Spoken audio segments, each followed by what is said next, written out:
Last week we learned about Ben Azai, yes? Last week we learned about Ben Azai, we came to meet Ben Azai, and we also learned that what Ben Azai taught us in last week's Mishnah was a direct follow-on from the preceding Mishnah, which was attributed to Ben Zoma. So we're now in chapter 4, Mishnah number 3, and Pirkei Avos, yes. So Mishnah, again, chapter 4, Mishnah number 3. So we had Ben Zoma and Ben Azai. What was unique about them is the fact that they're both called the sons of their fathers rather than having their own name. And we said that had to do with the fact that neither of them reached a point where they were able to, so to speak, get to the full-fledged experience of adulthood. So here's another perspective. Ben Azai and Ben Zoma were both such brilliant scholars that they became famous when they were still very young. So last week we looked at the fact that they never made it to full adulthood because Ben Azai died young and Ben Zoma lost his mind after being exposed to this deep mystical experience. But here's another perspective, that Ben Zoma and Ben Azai have both become famous as scholars when they were very young. And because they were very young when they became scholars, at the time people called them Ben Azai, Ben Zoma, because it was as if to say, they're still kids. And it stuck. It stuck with them that even into their adult years, they were still somehow related back to their prodigious youth. Okay, so what did Ben Zoma teach us? That was the first Mishnah. In the first Mishnah, Ben Zoma taught us those 4 major characteristics. How do you know who is truly wise? Because they'll learn from other people. How do you know who is truly strong? Because they can control themselves. How do you know who is truly wealthy? Because they have simcha out of their circumstances, out of their lot.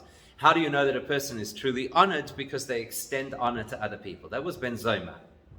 Last week, we learned that Ben Azai tells us that you always have to take the attitude that even if a mitzvah is a so-called minor mitzvah, run to do the minor mitzvah and flee from doing an aveira.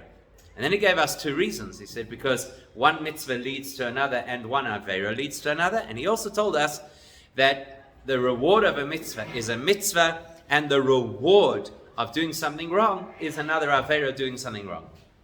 So this Mishnah, the third Mishnah, is a continuation of the preceding Mishnah, which in turn was a continuation of the first Mishnah. So we need to always keep that in context. If we want to understand what this Mishnah is about, we've got to remember the entire context. So first of all, the Mishnah starts off by telling us, Hu haya oimer. Now, how do you translate that? Hu haya oimer. You see, right? So most of us take the colloquial translation, which is Hu haya oimer. He used to say. That's what he used to say. But if you take a more direct translation, Hu haya, he was oimer. What he used to say. In other words, there are various things that rabbis in that period would have taught us, and many of those things are recorded in the Mishnah. But when they are recorded with the introduction, Hu haya oimer, that's telling us it's not just something that he taught. This was something iconic. This was something that represented the personality. So if you want to know what kind of a person Ben Azai was, read this Mishnah and you'll have insight into the kind of person that Ben Azai was. Now, what kind of a person was Ben Azai? The Gemara tells us something very interesting about him. The Gemara tells us that we know, if I had to throw out the term, Ve'ahavta l'reacha kamoicha, to love your fellow Jews yourself, which rabbis come to mind? Rabbi Akiva, right? Because as we know, very famously commenting on that pasuk, Rabbi Akiva says, Ze klal gadol b'Torah. That is the underpinning of the whole Torah. It's a foundational principle of Torah. And Rabbi Akiva and Ben Azai were contemporaries. So in that period of time, who do you think of as the individual who says that you have to love your fellow Jew? Who? Rabbi Akiva, right? Okay, let's go back. Let's read that pasuk again. How does the pasuk go? Ve'ahavta l're'acha kamoicha. What's the most inaccurate translation that everybody uses? Love your neighbor. Doesn't say neighbor. The translation of re'acha is not your neighbor. So what is the translation of re'acha? Actually, your friend, your fellow, that's a good word. Your fellow. In other words, your peer, your contemporary. So as far as the Torah is concerned, yes, you have to be benevolent to every human being, and you have to be tolerant of every human being, and you have to be respectful of every human being. But is it realistic to say that you should love every person? It's not only not realistic, it's not required. It's not required. Do you have to love every human being? It's not required. What the Torah says is, the person who is your peer, the person who is similar to you, that's who you have to love. Comes along Ben Azai. And Ben Azai teaches, the Gemara tells us that yes, the Torah says that you are only required to love the person who's your peer. That means to say that somehow either you're at a similar spiritual level or you share certain ideals or whatever the case is. Comes along Ben Azai and he says, actually, you need to love every single Jew, even the one who is not your peer. And not only the one who is not your peer, maybe the person is a little objectionable to you. So, what value did Ben Azai live? He lived the value that it doesn't matter who the individual is, it doesn't matter how you rate them, it doesn't matter how much they disappoint you, it doesn't matter how much lower on the spiritual chain they might be than you, even if that's in your perception, that's who you have to love. We'll see this attitude play out in this Mishnah. So what did Ben Azai used to say? He used to say the following 4 things. There are actually 2 things. And each of the 2 has an explanation associated with it. So you could say there are 4 stanzas in the Mishnah, but it's really 2 messages. Message number 1, Al tehi vos lechol adam. Do not, how would you translate the word buzz? Right? To despise, right? So don't denigrate any person. Al tehi vos lechol adam. Don't denigrate any person. Va'al tehi maflig lechol davar. Now this is a little bit of a difficult translation. Most of the English translations will say, Va'al tehi maflig lechol davar, do not dismiss or demean anything. But if you go to the root of the word, what does the word lehaflig mean? We just had it because we just did Parashas Noach, right? So to sail is a derivative of this word. To what? What's deraflaga? Is what happened to the deraflaga? Those are the people who built the tower. They got dispersed, right? So what does maflig mean? To distance, not only to separate, but to distance. So va'al tehi maflig lechol davar means that you should not distance any item. So don't demean a person and don't dismiss or distance any item. Now we're going to have to understand what that means. What exactly is he teaching us? So then he gives us 2 explanations. She'ein lach adam she'ein loi sha'a, because there is no person who does not have their hour, or as we call it in the modern world, your 15 minutes of fame. Right? There's no person who doesn't have their time.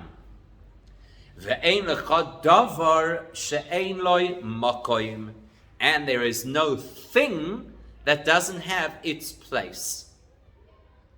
So if we were to link the 2, what's he saying? Don't denigrate any person, because every person at some point is going to shine. Don't distance or dismiss any item, because every item has its place. Now we're going to have to understand exactly what that means. And to be perfectly honest, I think if Ben Azai had lived in our times, in the 21st century, everybody would have said, Ben Azai is talking about COVID. Why? Okay, so let's unpack. What does it mean? Let's first start with the people, and then we'll talk about the davar. Let's first start with the people. Most of the Mefarshim, almost all of the commentators on this Mishnah, all see in Ben Azai's message a warning. A warning about how people get so caught up in their perspectives that we tend to make conclusions about people and to make conclusions about situations. And according to most of the commentators on this Mishnah, Ben Azai is very concerned about that fact. He says, because you know what's going to happen. The minute you write somebody off, you don't actually consider their potential, their power, their prowess. You're actually going to be in a vulnerable state. In other words, never underestimate anybody. And likewise, never underestimate a situation or make those sweeping statements like, oh, it will never happen to me. So most of the Mefarshim understand that that's actually what he's saying. He says, Al tivaz l'chol adam, never turn around and say, well, that person is never going to be in a position to have any influence over my life, and never say that that situation happens to other people that could never happen to me. That's how most of the commentaries understand this Mishnah. In fact, so much so that the commentaries quote, there's a Mishnah, there's a Midrash Vayikra Rabbah, there's a Gemara in, a Mishnah also in, I think it's in Trumois.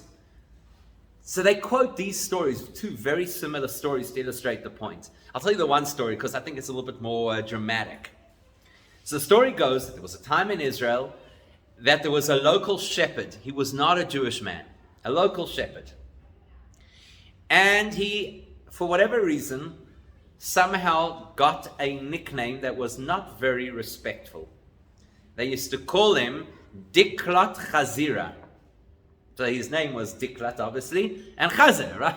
You get that, right? Not a very nice nickname to give to somebody. And he was a shepherd, and people didn't treat him well. He was a simple guy, he was a peasant, he was a crass individual. They didn't treat him well. Fast forward, and the guy somehow or other climbs the political ranks. Just by the way, does that not sound like the story of most political careers? The guy was a chazir and he became a politician. So anyhow, he climbs the ranks and he becomes the Caesar. Now, this is a misleading term because if you translate Caesar directly, it translates into Caesar. But it's not as if he became, we don't know of Diklat Caesar. So Caesar is a term that is often used also to represent the governor of Israel who was there as the representative of the Roman Empire. He became the Caesar. And the minute he rose to power, he had all this resentment to the Jewish community and how they had treated him over all those years. He decided it's payback time. And he signed into law a whole lot of decrees that were essentially genocidal decrees. And the community went crazy, as you can well imagine. And they approached him and they petitioned him. So there's two versions, right? There's the Midrash version and the Mishnah version. So in the Mishnah version, they came to petition him. In the Midrash version, one of the great rabbis who had been the only person who ever treated him well came forward. Okay, so whichever detail of the story you want to focus on, the lesson is incredibly profound. And they came over and they said, have Rachmanas, have mercy. He says, I should have mercy on you. All those years that you mistreated me, you showed me no compassion. Now you want me to show you compassion. So according to the Mishnah, the way that they responded is fascinating. They said, no, we were not disrespectful to you. We were disrespectful to Diklat Chazira. Wasn't you? We didn't know who you were. And somehow or other, he let them off the hook and he rescinded the decree with a very stern warning of how to treat people in the future. It's an incredibly profound story, and unfortunately a story that you hear echoes of many times throughout the course of history, whether it's on the mega or on the micro scale. You hear stories about the one guy who always used to greet his German neighbor, and then the German neighbor became the camp commandant in the concentration camp. We know these stories, right? That's Ben Azai's message. Al tehi vaz l'chol adam. Never choose to treat a person poorly, even if that person is buzz, even if they are a lowly person, because ein lecha adam she'ein lo sha'a. There's nobody on this planet that doesn't have a time where they could be in a position of prominence, and you don't get to choose, and you don't know how it's going to pan out, and God put this person on this earth, and God has a trajectory for this person, and you don't know where they'll land up. So treat every single person with respect, because you don't know which one of them is going to one day be your dentist or whatever it is, right?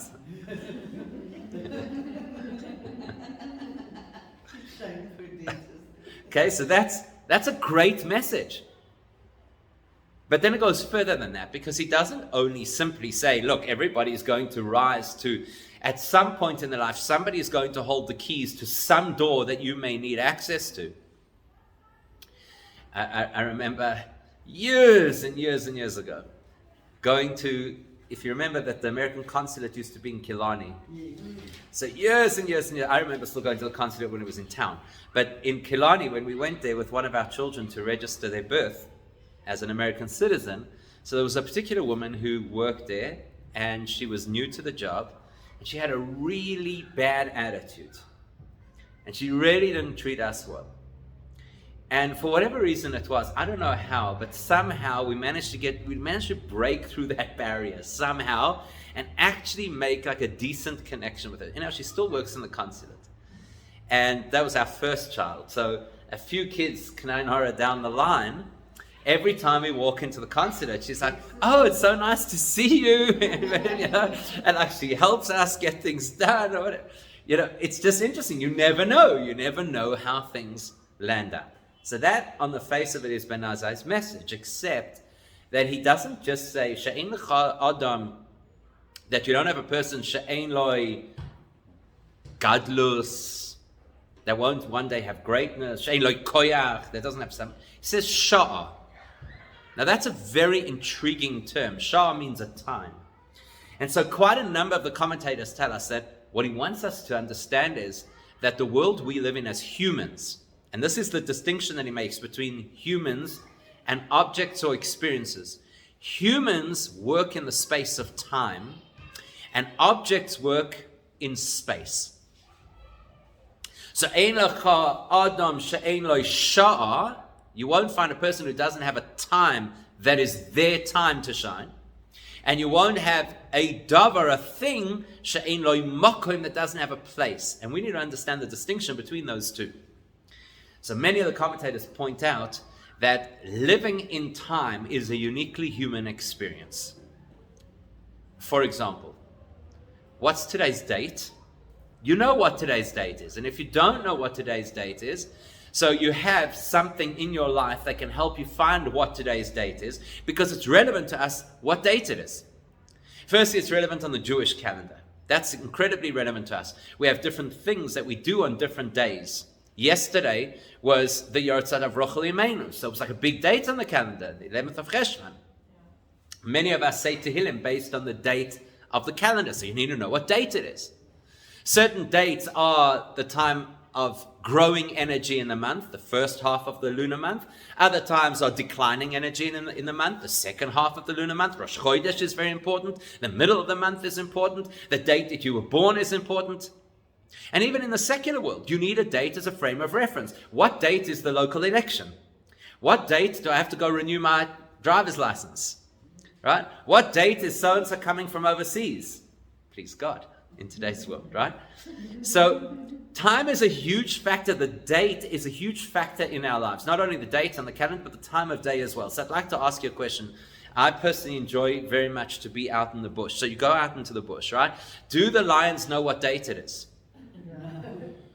Okay, maybe the elephants, they're supposed to have a better memory, right? Is it relevant? Is it relevant? Seasons are relevant in their lives, but not the specific date and not the specific time of the day, right? You've ever been out in the Kruger and you're watching some animals in the wild, let's just say it's a pride of lions, and they get up and say, ooh, 4 p.m. tea time, okay, let's go hunting. You know, it doesn't work that way. So the concept of time doesn't play a role really outside of the human world. Even things that we time, processes that we time, we attribute the value of time to those processes. So time is a very human thing. Why? Why is time such a big thing in our lives? Other than the fact that obviously we mark the passage of time and then we say, oh, how time has flown, or can't believe that I'm already at this age, or whatever. Right? Well, why is it relevant in our lives? Why is time relevant in our lives? So that's what I'm saying, marking the passage of time, right? You mark the passage of time. Correct, that's true. But something else as well. The way that Hashem created the world is He created time. And then He created the world into time. In other words, It's not just that time is marking the passage of how things grow and develop and change, but time is an element of how the world operates.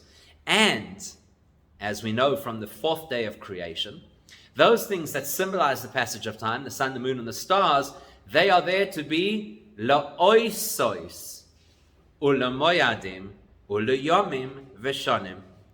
Isn't that interesting how the Torah says it? You'd expect that the Torah would say it. Why do we have the sun and the moon and the stars?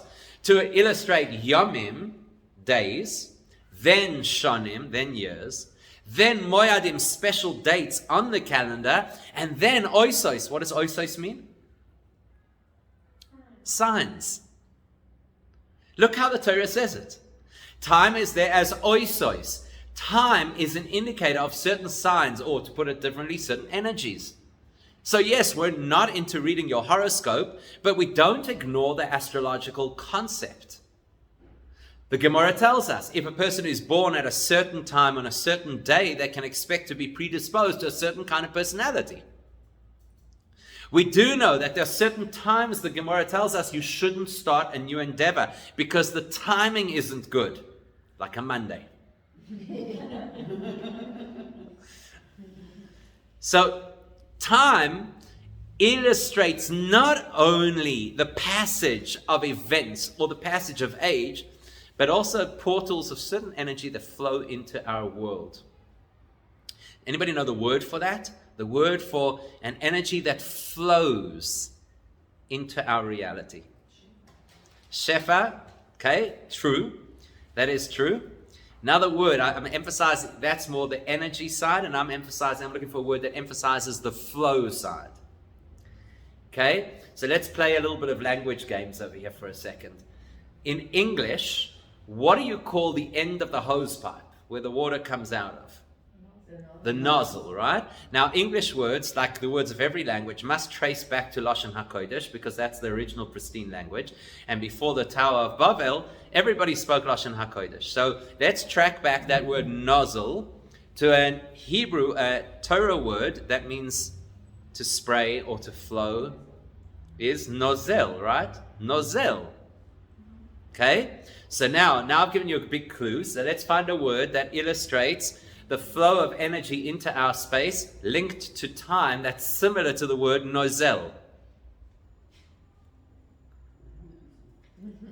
It's going to be a lot simpler than you think. Close. Mazal. So, when we speak about mazal and we speak about the mazalois, which effectively is the constellations, we're not talking about the shape of the stars to make up Sagittarius or whatever it is. We're talking about the mazal, the flow, the trickle of energy from the divine space into the spiritual space, into the human space. Ein lecha adam she'ein lo sha'a means every single person has a unique mazal. At a certain time, that's when their energy is going to flow. That's when their strength will come to them. So we should never make the short-sighted mistake of saying, well, right now, look at this person. They're a nothing, they're a nobody, they have no influence, they have no power, and therefore extrapolate that they never will. That's a terrible mistake. In fact, it's a mistake that most nations have made through history about us. They keep thinking, oh, they're going to disappear. Watch, because they're so downtrodden, they're going to disappear, and they get it wrong every time. But we shouldn't get it wrong on the micro level. The best example that we have of this is where Mordechai tells Esther, if you don't go to the king, umi yoidea, and who knows, im lo eis, kazois higat lamalchus. Maybe the whole reason that you became a queen was for this time. This is the time where your energy is strong. If you don't capitalize on this time now while your energy is strong, you're going to disappear, and somebody else will then be given that energy, and their time will come. You'll get lost because somebody else is going to get this position. That's Ben Azai's lesson. Never write somebody off because you don't know when their time is going to come to the fore. And when it does, they may have a muzzle you could never have predicted, and then they'll have tremendous value and power. It's an incredibly useful lesson in life. There's another side to this lesson as well. Buzz. Buzz is a very unique term. There are many ways that you could say don't dismiss somebody, don't discredit somebody. Buzz means you almost look down your nose at them and say, eh. Or as that wonderful Yiddish expression goes, everybody knows the 1-2 letter word that we all use as Jewish people, nu, right? But in Yiddish, there's another 2-letter word that people don't know so well, but it's so expressive. It's the word fe, right? Fe. Yeah, I don't even know how to spell it. It must be pei ayin, because ayin in Yiddish is an air sound, right? Fe. What's fe mean? It's a very dismissive word. Buzz is a 2-letter word like fe. It's very dismissive. It implies the person kind of looking down at the other individual. Now, when would a person be buzz? Who's Ben Azai talking to over here? What's he talking to? The person on the street? He's talking to somebody who's learning Pirkei Avos. I don't know about you, but I think people who learn Pirkei Avos are generally quite decent people. Right? And even if they're not, at least they want to be. At least they want to be. So if you're a decent person, who are you saying fair to? Who are you being buzz?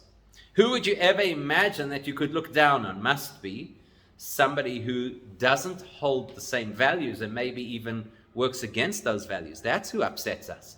That's who we feel is less than valuable.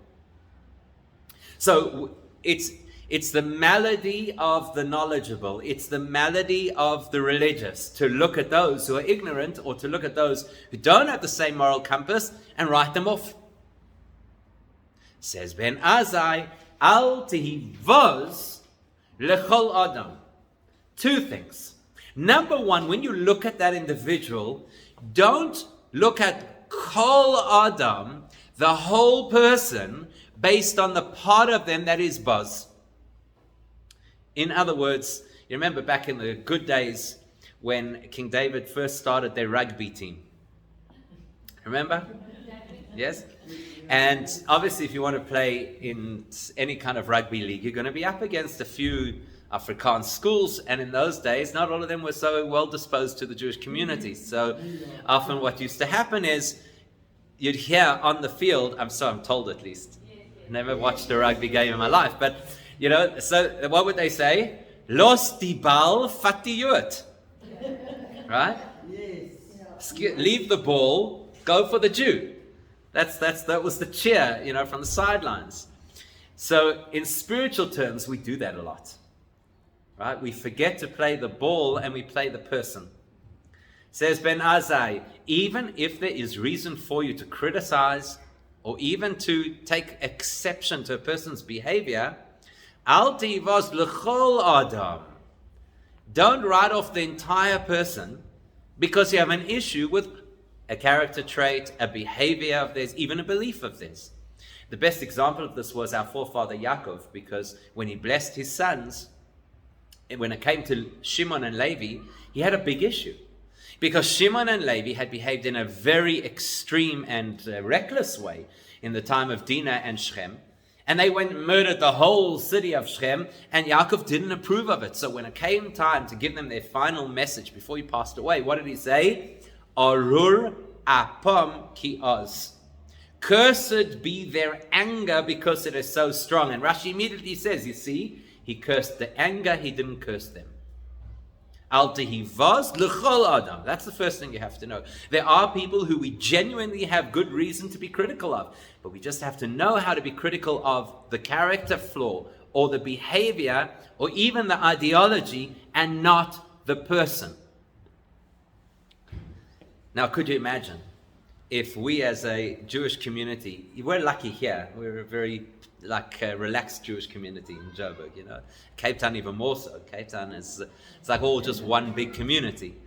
But can you imagine if in Israel we could teach people to criticize other people's behavior or beliefs without turning it into a thing where we become this polarized nation? Ben Azai would have a lot of nachas, right? Because what does Ben Azai say? Ve'ahavta l'reach hakamoicha applies to everybody, even the one who you feel deserves to be ostracized. And here's how it plays out. Al tivaz l'chol adam. Don't generalize the entire person based on the specifics of their behavior. But then he says something else. She'in lecha adam she'ein loy sha'a. There is no person who doesn't have their time. Now, time, you could have said ace, like Shlomo Melech says famously, there's ace le'hoiv, ace lisnoi, ace milchama, ace shalom, that there are different times for everything. He could have said she'ein loy zman, who doesn't have a time. Why did he say sha'a? So the word sha'a is a very loaded word in Torah. Anytime you want to really know what a word means, it's always helpful to go to the first place that we encounter it in the Chumash, see what it meant over there, and then extrapolate out. So where's the first time in the Chumash that we come across the word sha'a? I'll give you a clue. It's got nothing to do with time. So the first time we come across the word sha'a is with Cain and Hevel. So Cain and Abel, the two brothers, each one brings an offering to Hashem. Cain brings an offering from the flax that he was growing, and Hevel brings from the best of his sheep. Says the Torah, Vayisha Hashem el Hevel ve'el minchasai. Hashem turned, that's what the word means, he turned his attention to Hevel, to Abel and his offering, ve'el Cain ve'el minchasai loy sha'a. To Cain and his offering, he did not turn his attention. That's what an hour is. An hour is where the cycle of the clock has turned. So, ein lecha adam she'ein lo sha'a, there is no person who doesn't have their hour, is actually, there's no person who doesn't at some point make their turn. As the expression goes, Teshuvah is b'shaita chada uveriga chada. Teshuvah can be done in 1 hour or even 1 moment. Or, as the Gemara says after the very famous story of Elazar ben Durdaya, Elazar ben Durdaya was a very immoral individual, and then he did Teshuvah literally in 1 day, and he died on that day, and a heavenly voice announced that he gets straight into Olam Haba. And Rabbi Yehuda HaNasi cried when he heard that, and he said, Yesh koine olamoi b'sha'a achas. Some people acquire their portion in the next world, b'sha'a achas. What does that mean?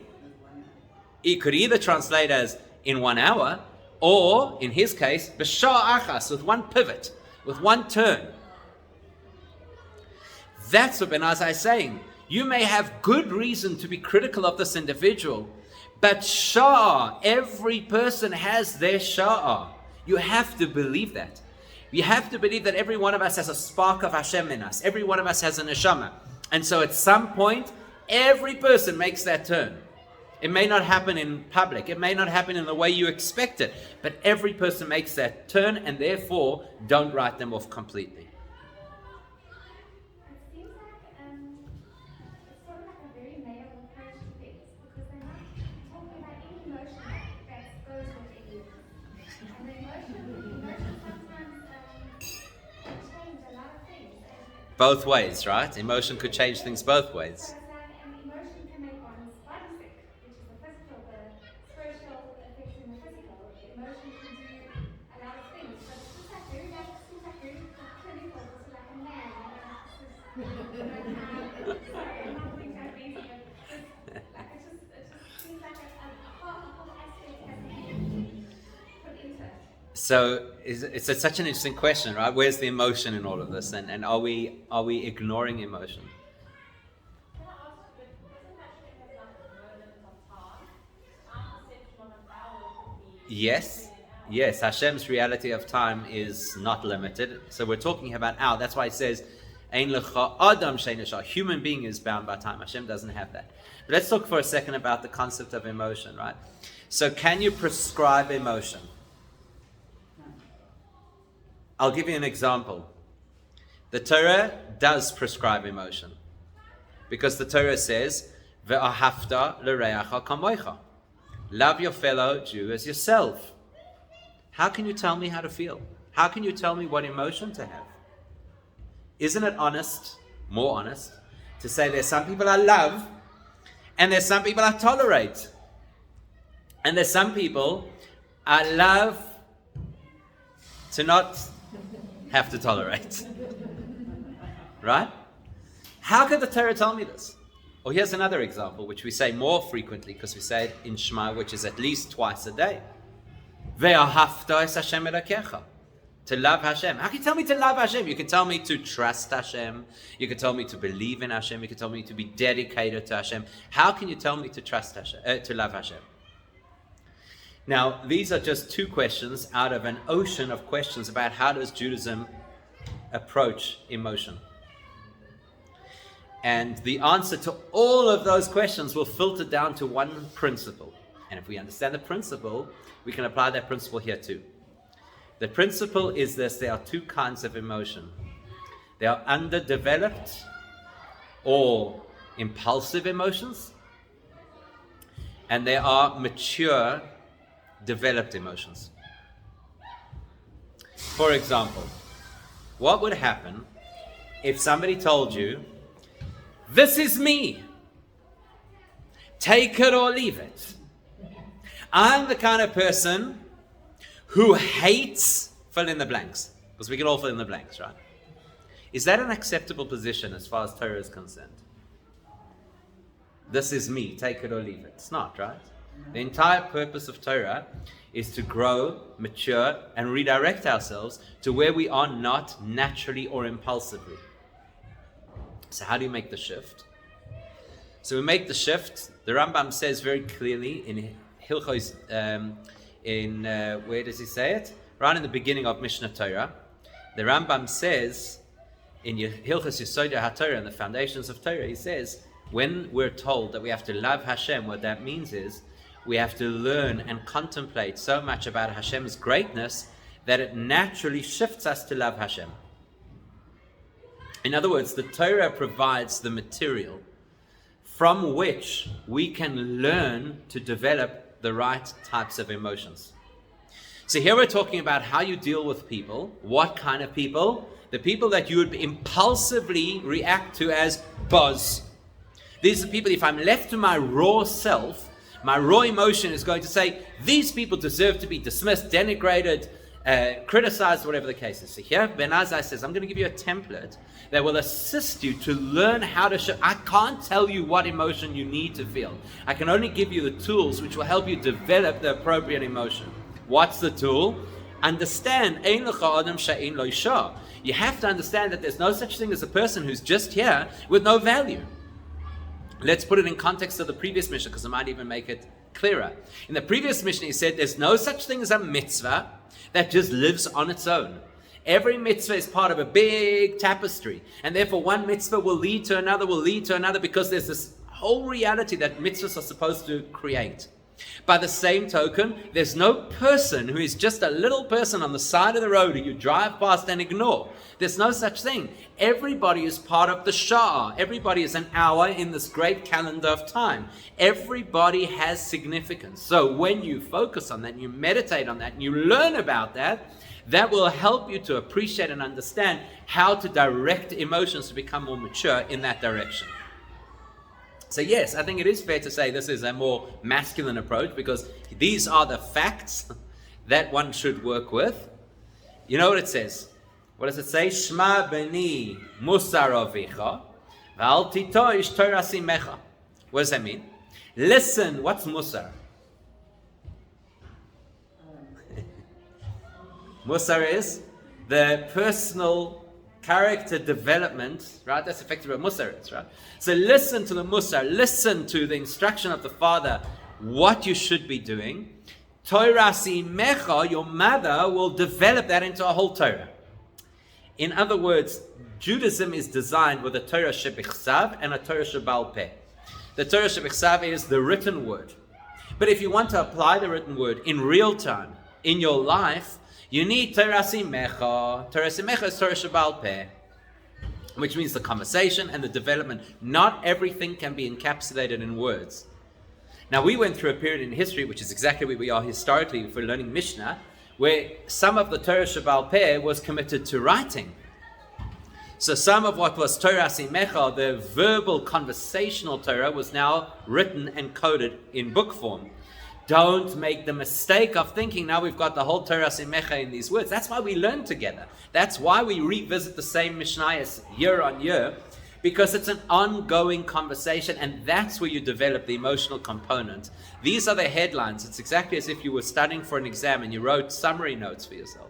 So you can't expect that the summary notes are going to give you the full picture. You can't expect that the Mishnah, which is written to be succinct, would be able to express the entire journey that each of us has to develop through our own efforts with a chavrusa, with a teacher, or however we do it. But let's not believe that everything is contained just in the words. We have to extrapolate it out. So it was a very valuable question because it's a really important consideration for us. Okay?